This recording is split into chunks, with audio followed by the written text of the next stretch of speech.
What's up guys, Stark here. In today's character spotlight, we are taking a look at the legendary serial killer, Jack the Ripper. So I'm going to throw her pictures on the screen right now, and do not let her childish appearance fool you. She's quite ruthless and definitely one of the better assassin characters, if not the best assassin character in the game. At least, well, she's definitely the best one on global right now.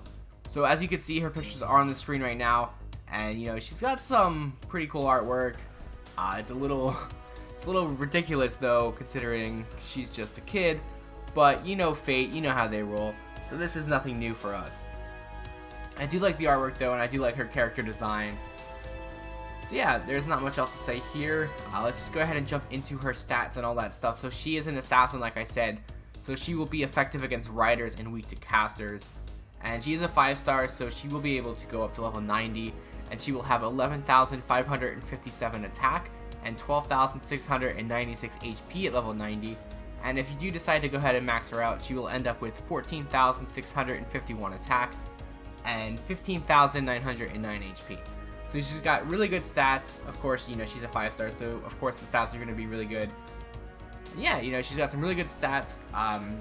She's really good. She's a really good character. Her skills are amazing, and her noble Phantasm is really good as well. So yeah, if you want a good assassin, you're definitely going to want to go ahead and pick up Jack.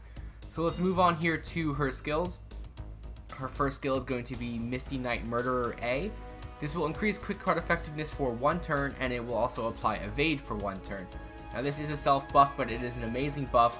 It has 2 really good combinations of skills, and they're jam-packed into 1 skill.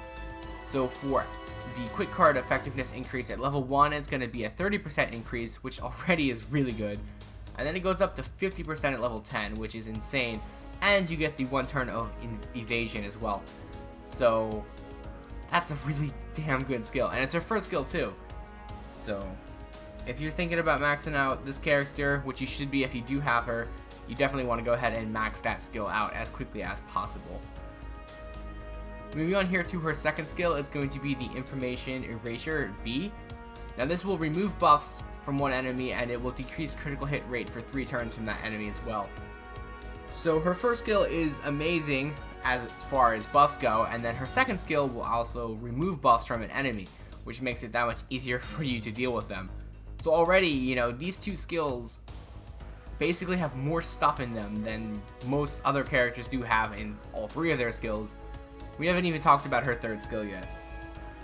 So again, this is a really nice skill. And then moving on here to her final skill is going to be the Surgery E skill, which will restore HP. Now that you can choose who you use this on. So as you guys can see here, she has 3 amazing skills. The heal isn't really that much at level 1, it's only 500, but it does go up to 2500 at level 10.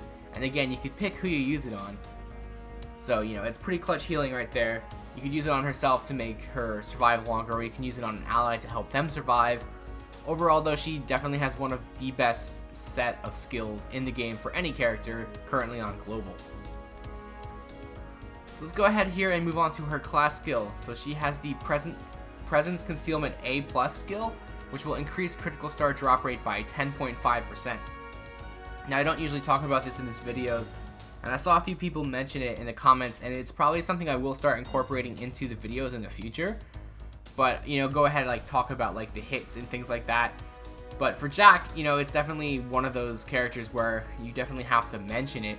So with her passive increasing the star drop rate, Jack's basically, her main strength is to get a lot of stars to do a ton of damage and increase her noble Phantasm gauge, and just keep spamming noble Phantasms and doing so much damage with stars. And I feel like I have to just talk about the fact that her quick cards do 5 hits, and with her passive and her natural star drop rate, you're going to be getting so many stars. I don't know the exact number. I really don't know how to calculate all the math in this game, and that's the main reason why I don't talk about the hits and percentages and things like that, because it's still kind of confusing to me.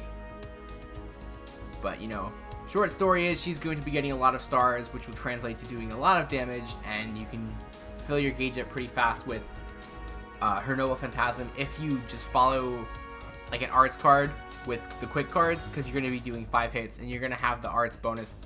So it's going to be, you're going to do some crazy stuff with Jack if you do decide to pull her, and you're lucky enough to go ahead and get her. So moving on here to her Ascension Materials. So again, it's not a whole lot here. You do need the gears, and you do need some talents as well, but you can get these things in events now so easily. This stuff's not even worth mentioning anymore.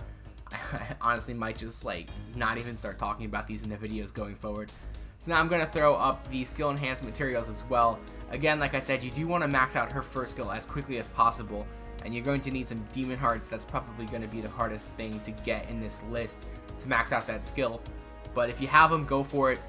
Don't even think about it, just go ahead and max out that first skill as quickly as possible. The other ones are nice to max out, but the first one is definitely like a must max as quickly as possible. It's just that good. Moving on here to her command cards and her Noble Phantasm. As you would expect, she does have 3 quick, 1 arts, and 1 buster. So you do primarily want to use her in a quick team, or in some sort of team that can increase the amount of stars you get per turn. But you do also want to make use of that arts card in there. Like I said before, if you follow an arts card with your quick cards, you're going to be doing a ton of hits, and you're going to get the arts bonus as well. So you're going to be increasing your Noble Phantasm gauge very fast because of the amount of hits that you're going to be dealing. So moving on here to her Noble Phantasm, it is a quick card, and it will deal damage to one enemy, and then it will also deal significant or extra damage to female enemies on the overcharge.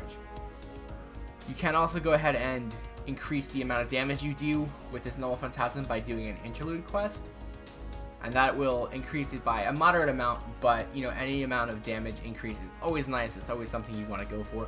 And like I said, you are going to be, ideally you're going to be more or less spamming her Noble Phantasm in between turns when you're not collecting stars. And it is a single hit, but it does do a ton of damage, and it will do that bonus damage against female enemies. And like I said, you're going to spam it, so you're going to be using this quite often. And it does do a ton of damage because it is a single hit, so it's really nice. It's really effective against bosses and things like that. So yeah, I really want Jack. I'm really tempted to just go ahead and start pulling on the banner now after doing this, but she's really good. That's all I can really say about that. Moving on here to some craft essences you can use for her. We can start here with her unique craft essence, which is going to be the Misty Knight of London craft essence, which will increase critical strength of all allies by 25% while on the field. So this is pretty good, but it really doesn't play too much into Jack's strengths, so you kind of want to substitute that out for one of the quick card effectiveness increases like Gander for the 15% increase, or Imaginary Around for the 25% increase. So you're going to be doing all the damage with the stars and stuff, so you do primarily want to focus on increasing the amount of damage done with the quick cards, and it just combos in for a ton of damage, and it's really nice. But you could also go ahead and use the Knight's Dignity craft essence, which will increase critical strength by 40%, but it will decrease your defense by 20%. But this kind of just makes up for like the only problem with Jack, lack of critical strength, but it's not required. I would rather go for Gander or Imaginary Around for the increase in damage. So that's pretty much gonna wrap it up for this character spotlight. I will leave you guys here with Jack's Noble Phantasm, and I will see you guys next time. 火よりは地獄、私たちは炎、雨、力、殺戮をここに。マリア・ザ・リッパー。やだ、メアリー。